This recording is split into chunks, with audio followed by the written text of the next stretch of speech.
Well, welcome. My name is Daniel Rossi Keene. I am the Executive Director of Riverwise. We are delighted that you're here and honored that you would take some time out of your evening. Crazy, kind of hectic week. I know a lot of you are deeply involved in a lot of important things that have gone on this week, and I know that this is a sacrifice. And so we appreciate your being here, and we hope that we will use your time effectively and meaningfully. Good evening, everyone. My name's Scott Wolovich. I'm the Executive Director with New Sun Rising, and we're a nonprofit located in Millvale up the river who partners with Riverwise and folks here in Beaver County. So we've been working on this boom and bust project together for, depending on how you count, 3-4 years, something like that. And tonight we're going to reflect on the experience of showing the film. Something like 1,200 people registered to see the film to date. And so we're going to talk through some of that experience, give you some high-level reflection and reaction. We'll do some other stuff in a second, but let me jump in here. Just so you understand, Scott and I will kind of go back and forth on some of this, and you'll pick up real quick. Just as we get started, a couple real quick thank yous. Certainly want to thank the Borough of Monaca for opening up this space for us. It's a space we've used different times in the past. They're super amenable and kind and helpful and all that stuff. So if you know somebody who's connected to the borough, thank them for opening up the space for us. Also want to thank the Genesis Collective. They are in with and among us here tonight, a group of artists who are coming together to think more deliberately about the connection between community and art. And we're actually asking the Genesis Collective to listen and reflect and experience tonight. And we're actually going to commission them to create art out of this experience. And we'll kind of explain why that's happening and why we think that's important to the ongoing work connected with Boom and Bust. So we're delighted that you're here, and you'll get to know some of them as the night unfolds. Okay, so let me give you a sort of a brief orientation to what we're going to do here. I have an hourglass on the screen, not because that is my figure. This is an illustrative device. So the vision for tonight is really that we're going to start out very broad. I'm going to offer some broad observations about folks who reacted to the film. We're then going to get narrower, focused, by diving into some data provided by the viewers, some contextual data about the region, about the broader issues connected to the petrochemical build-out. And then we're going to get broad again, and we're going to work to make some connections with various community groups. And we're going to try to explain to you throughout the process of the evening why we think this process, this kind of rhythm or liturgy, if you will, emerges out of the experience we had building and collectively watching and responding to the film together. So you have to trust me on that, but we're going to get to that as we move. Okay, so as I mentioned, Boom and Bust, the documentary. How many of you have seen the documentary? Okay, the vast majority of you. So as I mentioned, we had over 1,200 respondents, folks register to see the film. I think we've had 12, 13 screenings to date, something like that. And as we pushed that thing out into the universe, we had all kinds of interesting experiences and things to reflect on. We encountered, this screen is built as sort of a series of spectrums, okay? So on the one side, we encountered folks who were super novices and self-proclaimed novices about the issues related to a $7 billion petrochemical facility in the heart of Beaver County. On the other side of the spectrum, we had people come to see the film who were, in every imaginable way, experts on the topic. And we had everybody in between, right? Similarly, we had folks who owned the fact and said, I'm generally disengaged. There's a point in the film, if you remember, one of the cast members, I don't know, that seems overstated, the people who had a camera thrust in their face while we were in Louisiana, she said, I just really didn't have an opinion on this stuff. And we met a lot of people who had that sort of reaction to these sets of issues. And then we had folks who were deeply focused, who had made up their mind in most every way about the realities that we were talking about, and everybody in between.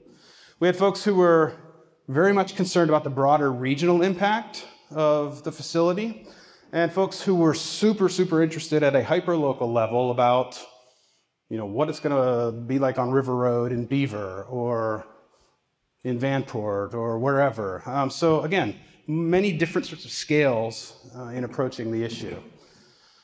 Folks on some ends of the spectrum were laser focused on Shell alone, the specific facility. That was sort of the focus of their energy, as opposed to those who were really thinking much more, I guess I would say broadly, about the embeddedness or the facility, how the facility was embedded in a broader set of systems and what that implicated for the future, the broader region. And finally, we found folks who were super resourced and actually had, armies of possibility behind pushing some of these concerns into the public, and folks who were, on the other hand, very much not resourced to think about these issues. And so that's the soup of those 1,200 people that, I don't know, that metaphor is not working, but there was a lot of different stuff in that experience.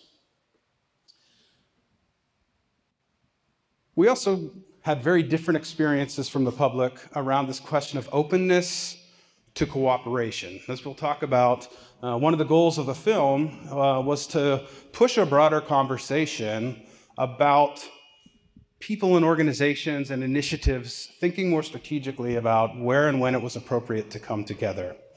On the one hand, we had folks who were willing to cooperate on a range of issues. It's like, hey, yes, let's come together and figure out how to do everything together. Way over here on the other side, we had organizations who were relatively disinterested in cooperation. They sort of knew their charge, they knew their lane, they had a sense of what their mission was, and really didn't have an eye to thinking beyond the work that they had already committed themselves to. And then there were folks in the middle here, and I had at one point something in the very middle here, and I erased it 3 times and put it back up. But you get the idea, right? A spectrum. On the left-hand side here, it's just worth pointing out briefly that as we encountered different positions around these issues, the further you were on, I guess this is on your left, the more intersectional folks tended to be thinking. They were thinking about the connections, the overlap, the systemic messiness of these issues. And they generally tended to have a little bit more trust that other entities and organizations were worthy partners to cooperate with. On the right-hand side, folks tended to be more issue-based, not so much intersectional, seeing how everything sort of fits together, but more directly focused on specific issues around the facility. And generally, we experienced less trust on this side of the spectrum. These are generalizations, so take them for what they are. But I think it gives you some sort of sense of the story that unfolded. Okay, this was my fun with Venn diagrams for the week. So how respondents viewed the relationship between community vibrancy and Shell. I'm not going to really unpack this idea of community vibrancy right now. If you want to unpack it, take a look at New Sun Rising's Vibrant Communities Framework. It's 50, 60 pages reflecting on what makes for a vibrant community and kind of baking all of that into this one little phrase. But respondents viewed the relationship between community vibrancy, whatever makes a community its best self, in these different ways. Some community residents thought, we can be super vibrant in Beaver County and still have a petrochemical facility in our backyard. They saw these as distinct kinds of issues, okay? On the other hand, there were organizations who thought that the issue of community vibrancy and our reaction to or response to the Shell plant were one and the same thing. So the vibrancy of the region on this view was concurrent with, or the same thing as, how we responded to this facility and any other sort of facilities that come after it. And then, of course, we have folks in the middle, right? That these things are both connected and disconnected. There are ways that they overlap, ways that we understand the implication between community vibrancy and whatever's happening down by the river. But there's unique domains of experience there as well. And so I just put this down here. On the left-hand side, these are folks who think community vibrancy is in some way possible, even with Shell's presence. On the other side, community vibrancy is not possible with Shell's presence. And most people fell somewhere between these polarities, of course. Scott's going to talk with us now. Watch, this is a sophisticated argument I'm about to make. We started here, right? And now we're getting to the center of the hourglass and digging deeper into the data. All right. So in the screenings themselves, so I saw most of your hands go up that you attended either an in-person or a virtual screening of the documentary. Following the documentary, so this was one of the things that we were really intentional about, was that the film itself accomplished some things. But it really was the ability to bring people together to experience something, to think more deeply about and widely about that issue. And so we didn't want to lose the chance in that moment to ask all of you, what did you think? What did you feel? What are your hopes? What are your fears? And so we actually received over 750 data points or responses to these questions, and they gave us some insight as to how people who viewed the film, what their motivations are, what their beliefs are. So how does this sit with them in their heart and their head? And in the terms of advocacy, in terms of how we move forward around these really complex issues, what are the most important things that the community wants to see as we're thinking about advocacy?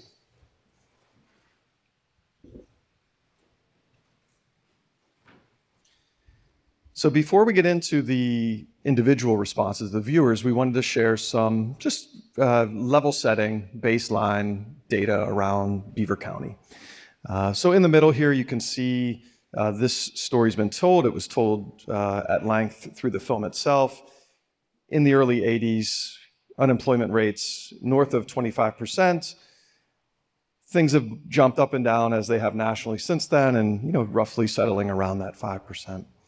On the left-hand side, we can see even with that, the median household income in the county still sits lower than what the national average is.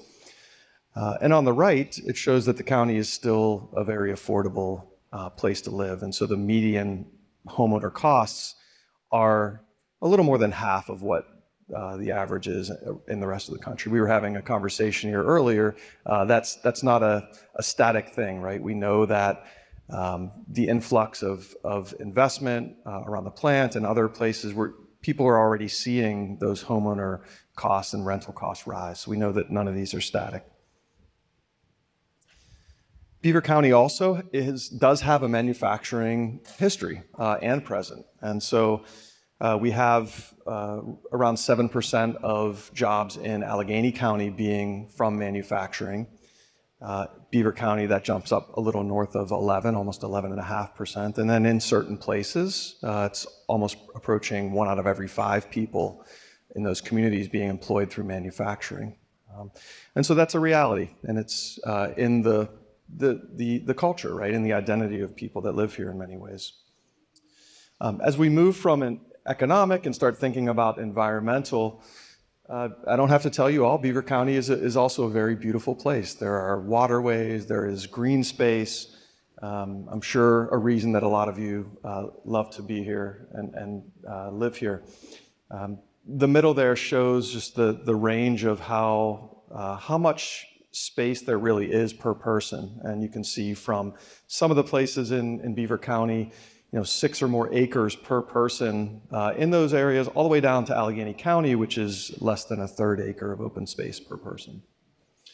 With all of that beauty, with all of those waterways and that green space, it opens up those beautiful natural resources to the negative impacts of things like industry.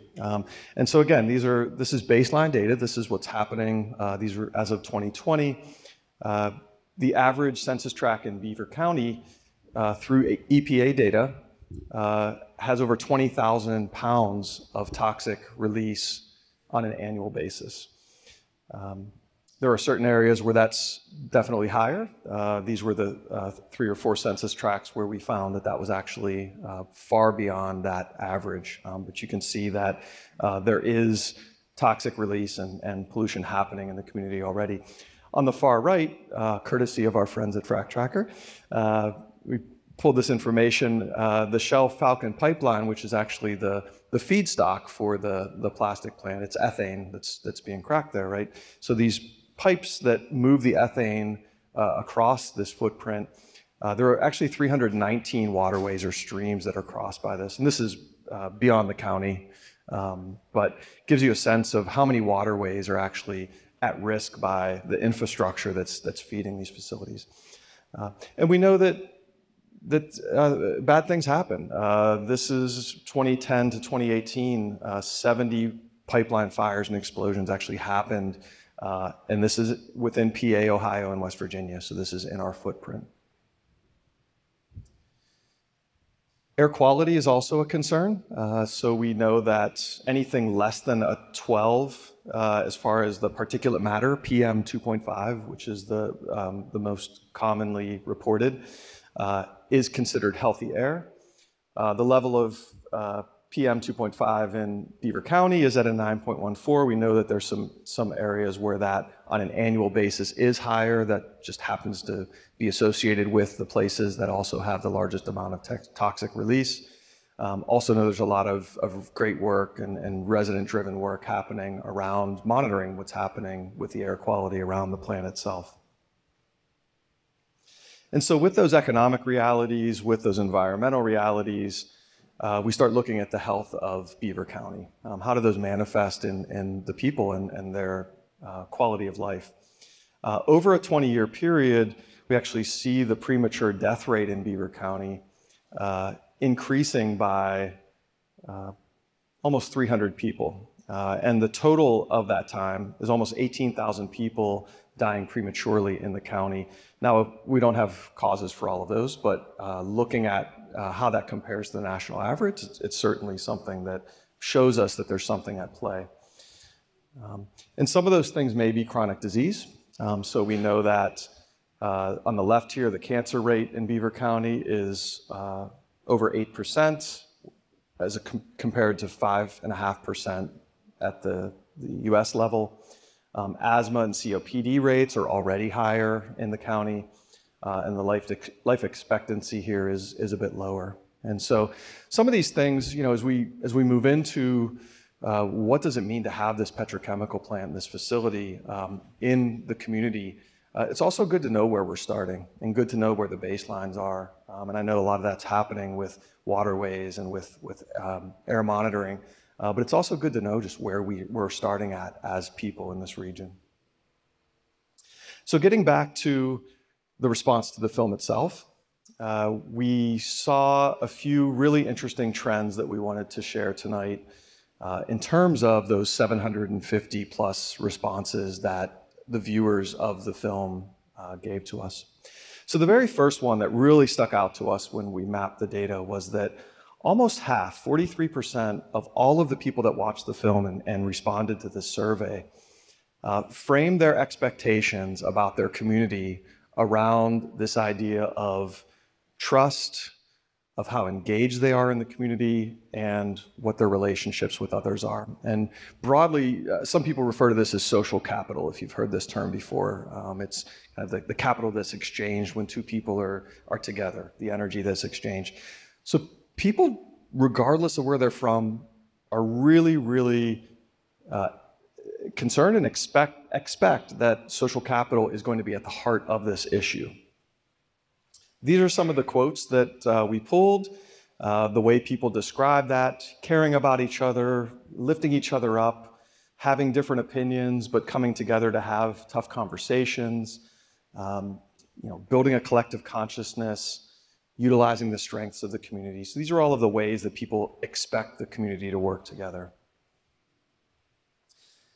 When we actually pulled the data apart and looked geographically, how did people who were Pittsburgh-based viewers versus Beaver County viewers look at this same issue of trust and engagement and relationships? Again, that energy, that social capital.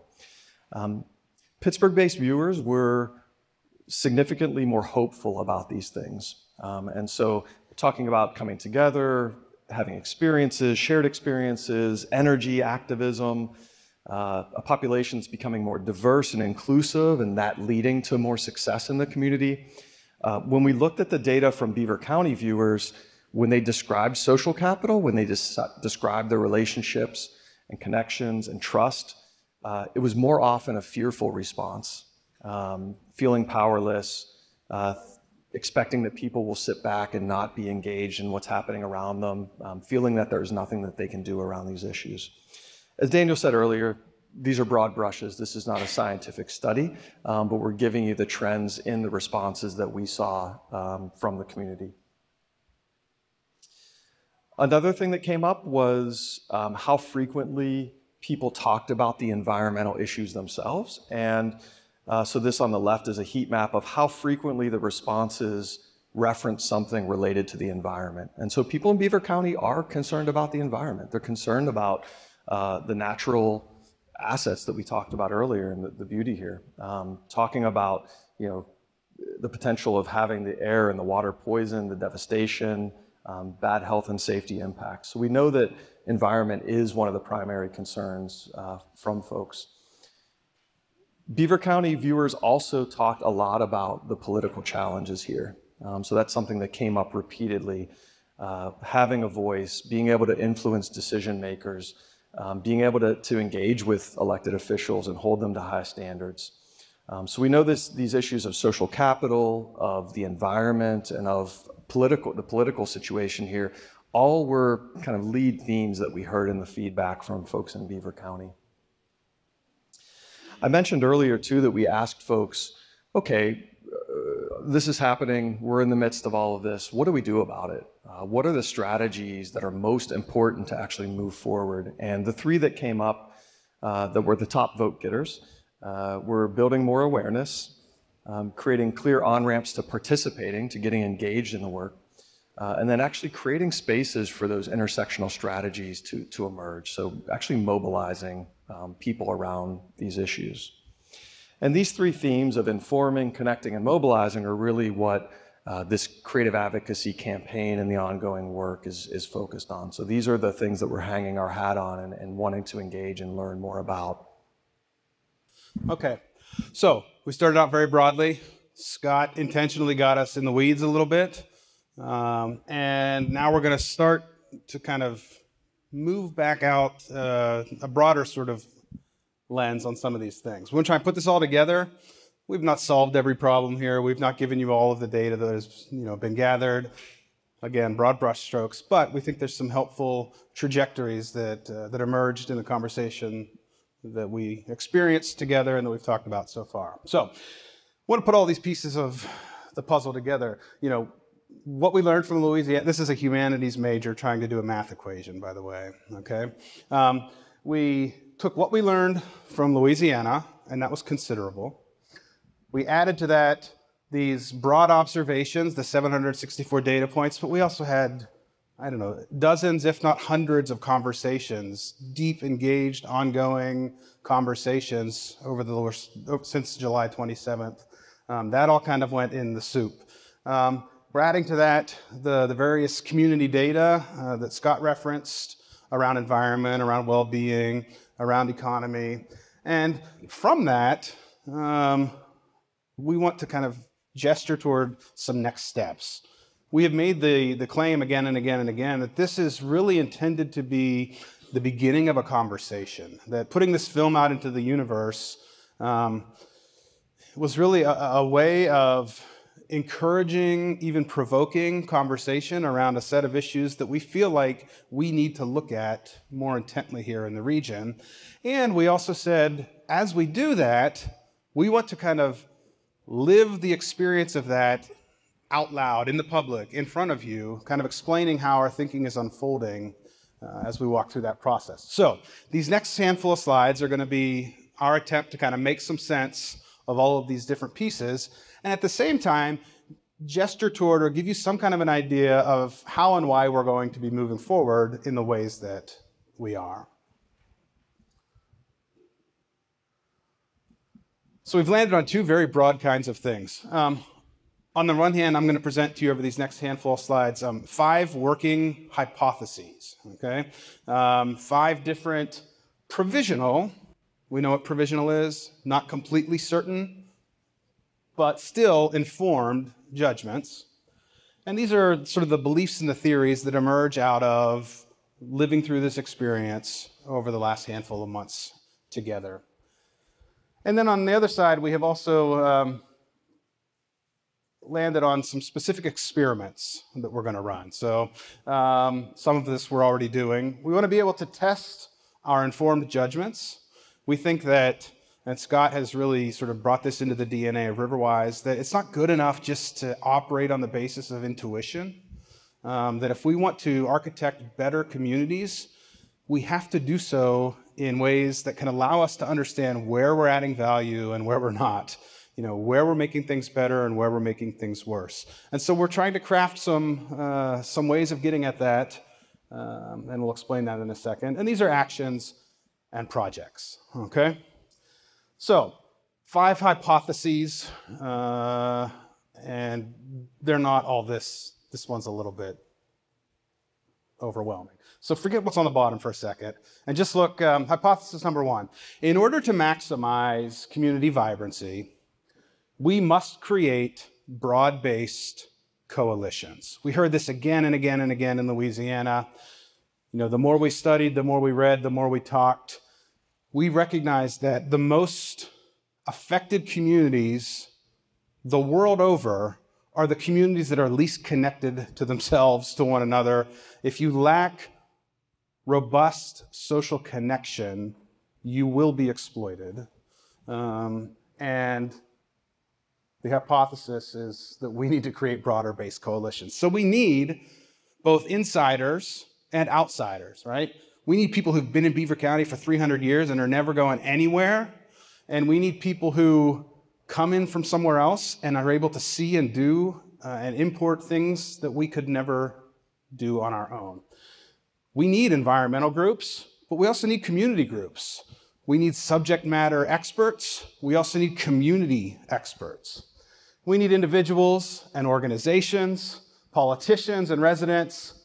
We need those with knowledge and also those with power. If you saw the film, you'll remember that distinction, the distinction between knowledge and power.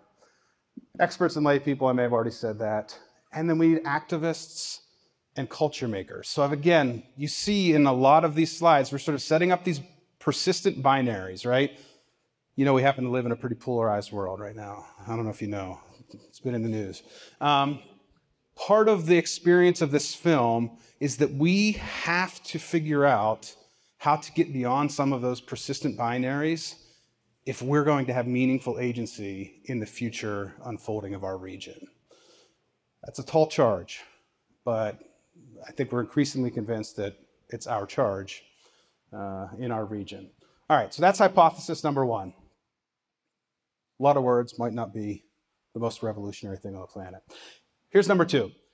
Without broad-based coalitions, the region will do the following things. It will lack equity, it will have blind spots, it will demonstrate limited impact, and it will produce results that disproportionately benefit those with the most power, resources, and visibility. A broad-based coalition is super inefficient, and honestly, it's annoying, because you got to work with people who don't feel like grease, right? They're not making things move smoother sometimes. But the trade-off is, if you dig into the relationships with those who see some things a little differently than you do, you're able to protect yourself and others from all of the things that emerge when the largest, loudest, best resourced entities in the room are in charge. We have to protect our communities from those things.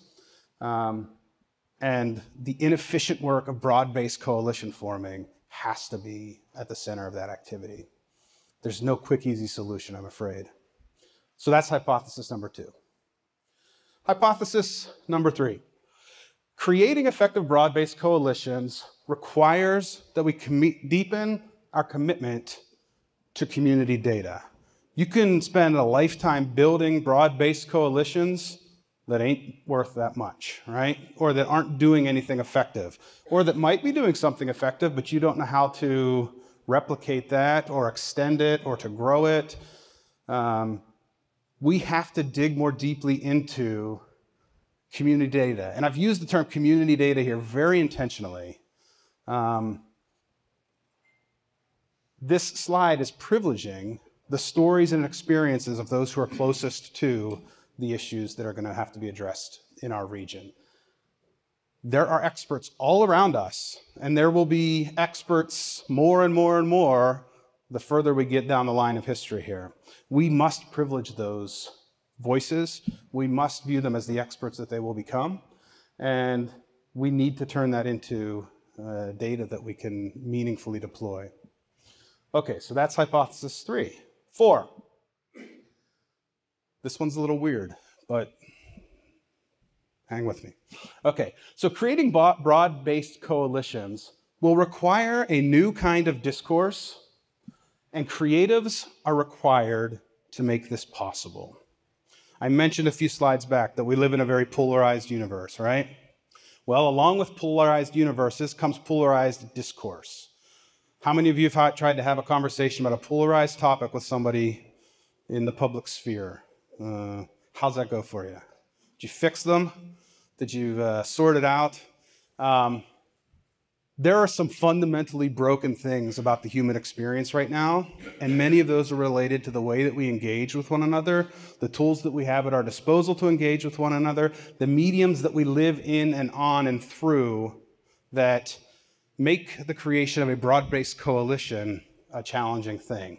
We are convinced and are hypothesizing that this next season of our region must employ a new kind of discourse, and we are placing that sort of mantle at the feet of creatives. We need artists, we need visionaries, we need dreamers, we need folks who are able to disrupt prevailing discourse, disrupt prevailing narratives, allow us to see ourselves and others in different kinds of ways. We're not going to reason our way into a vibrant future. We have to grow the culture in which we live. We need to expand the hearts and minds of the residents of our region and cause them thoughtfully and deliberately to want something different, to want something bigger, to want something healthier, to want something more just, more robust. And so this is why we are partnering with the Genesis Collective and embedding artists in this event here tonight and committing resources to artists to create art that reflects on the experience of living in a place like Beaver County in this particular season. We're going to do more stuff I'll tell you about in a second, but we think this disruptive act must be tied to the creation of these broad-based coalitions moving forward. Hypothesis 5. Creating effective broad-based coalitions will require increasingly sophisticated advocacy and storytelling to organize community power and voice. Increasingly sophisticated advocacy and storytelling to organize community power and voice. Those who are affecting culture in our universe today are those who are mastering the art of storytelling in the 21st century. We have to become better advocates for ourselves and for the things that are most central to these broad-based coalitions that we are embedding ourselves in. And storytelling is central to that. We actually have beautiful, amazing, life-giving stories to tell. We need to invest in that. We need to foreground those kinds of issues and not get caught in these predictable sort of discourses that do nothing but divide us. So that's our 5th hypothesis. We figured 5 was enough. I think we had 28 to start. Not really. Okay, I don't know who's got the next slide here. Okay, So we told you that we were gonna we looked at all this data and then this kind of morass of information. We've made some hypotheses, and I said we're also working on some experiments, right? So we're doing some things in the life of the community. Some of these are already underway. Some of these are forthcoming that are intended either to validate, confirm, or disconfirm some of the assumptions that we have brought to the table. So if you go to boomandbust.movie, this is the first time we're publicly announcing this, boomandbust.movie, which is weird. It is actually .movie. You'll see sort of a beta version of a website that we're creating around the film. There's a discussion guide on there. There's a frequently asked questions section. It will continue to grow, and eventually, with any luck by year's end, we will actually release the film in perpetuity online and create some sort of a community of discourse around that virtual space. So that's one thing that's happening already. There's a Zoho data set that collects all 756 of these data points. Scott is going to send that to this assembled crowd, probably tomorrow or the day after or something via email. And you can actually go on for yourself, if you're like a data geek and you want to dig through all this different information. We're going to make that data set available to you, open source to utilize as you wish. We've got a data story report. You've already seen some of the blocks of that data story report around environment, health and well-being, the economy. But we've actually built a series of community data points around some of the central issues of the film. And later this month, we'll be releasing that. In December, we're releasing what we're calling our Creative Advocacy Playbook. This is a 70 to 80 page document that we've been working on for well over a year now. We've assembled an international team of artists to advise us on this process. We are reflecting on what it means to take community-based organizations and level up their capacity to advocate publicly and creatively on behalf of things that they care about. It's got a series of 17, 18, 19 different worksheets that you can walk through that help you think about, what is your story? What is your campaign about? What resources do you have? Where are you limited? Where are you weak? What kind of tone do you want to strike? How are you going to roll this thing out? What are some obstacles you might encounter? And we kind of, in the best possible way, handhold the public through this experience. And that will also be made available here. Every time we talk about it, we push it off 3 or 4 more weeks. But by year's end, that will be made public. In January, Riverwise, and maybe in collaboration with New Sun Rising, we haven't really talked about this piece yet, but we're going to be offering a course called Organizing Community Voice and Power. And this will be bringing residents together who want to care, who care about thinking through these issues of what it means to have community voice and power. And I'll be leading a series of conversations around that. Danny may be helping me with that. She's around here somewhere. Pamela may even get drug in.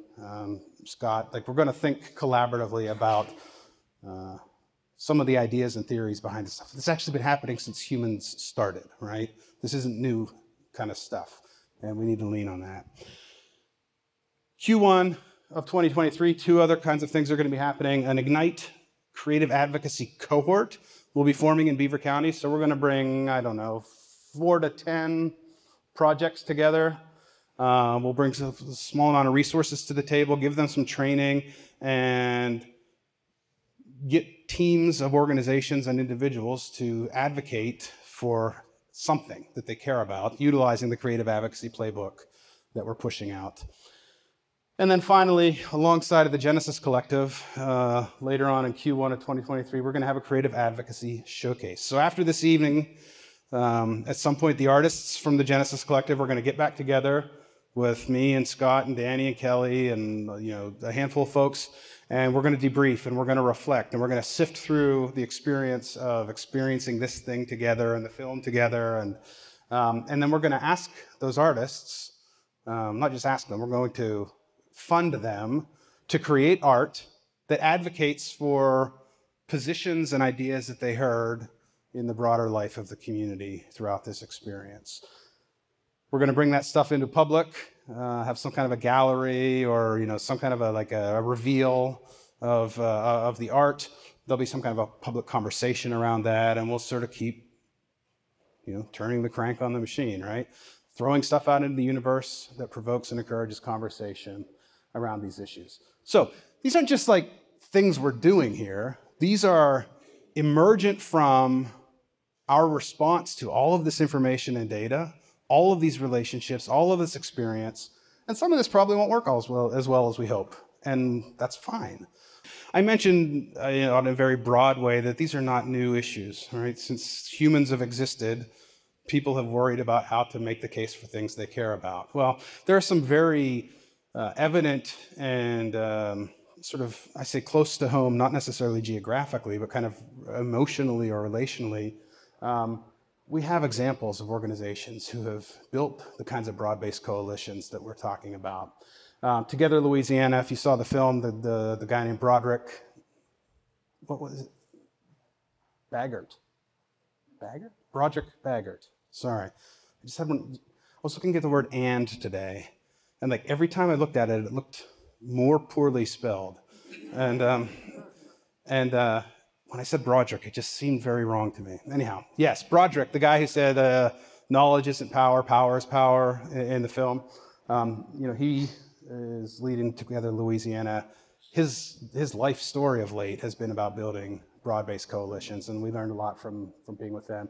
The Bucket Brigade in Louisiana, again, very mildly featured in the film, but they're building citizen science initiatives with deep local expertise and connecting it to broader storytelling, broader community arguments, broader messaging. Another great example, Rise St. James, who we spent a lot of time with, both when in Louisiana and since, again, have really worked to fight above their weight and make a broad case for how their set of concerns motivates a wide set of constituents to come together and push back against some things that they've been remarkably successful about. So those are some examples that we could do this like for years and go through examples. Scott has a couple other to point to here on the back end. Yeah, so these next two are really practitioners. So these are any of you out there that are doing community development work or looking for other places and ways that people are thinking about these things. There's this concept of systems change, right? That there's this larger, multi-factor, very complex thing that's happening, and how do we actually intervene in that as people, as organizations, as coalitions? And so Donnella Meadows, she came up with this idea of the different places you can intervene to change a system. These are things like you can impose a tax, or you can give it an incentive. You can give people information. And so there's 17 of these, and she actually found that the most powerful place to intervene to change a system is actually changing the mindset, changing the paradigm. It's kind of wild to think about. That's the most powerful thing holding all of this together, but it ties together a lot of what Daniel was talking about this need to really change the way that we're thinking and the way that we're doing. The last one there is this concept of spiraling up. So this idea of different community capitals. I talked about social capital. People talk about financial capital. There's a lot of different resources that flow in communities. When they're isolated, communities actually spiral down. When those resources aren't actually working together, the idea of spiraling up is when you start to connect your financial and your natural resources and your social capital. By getting them more connected, this concept of spiraling up actually becomes this mutually reinforcing system. So just some homework for you all if you want to look into the Donnella Meadows and the Community Capitals work. And we'll share some links on the back end of this meeting. All right, so we're going to get you moving a bit. We did bring you here to work. As Daniel said earlier, we really want this to be a time not only for us to share what we've been learning, but most importantly for you all to get connected with each other, for us to get into some deeper conversation and explore some of these things, and importantly connect with some of your neighbors and some of the organizations that are here representing these broader themes of environment and of community and economy and this idea of arts, culture, and advocacy. So we roughly have 3 areas here. On this side, we're going to have our community and economic grouping. And so we're going to have a third of you join that. Oh, and don't be disappointed if you didn't land at a place that you were hoping to have a conversation. We are going to rotate through and have a chance to meet everyone.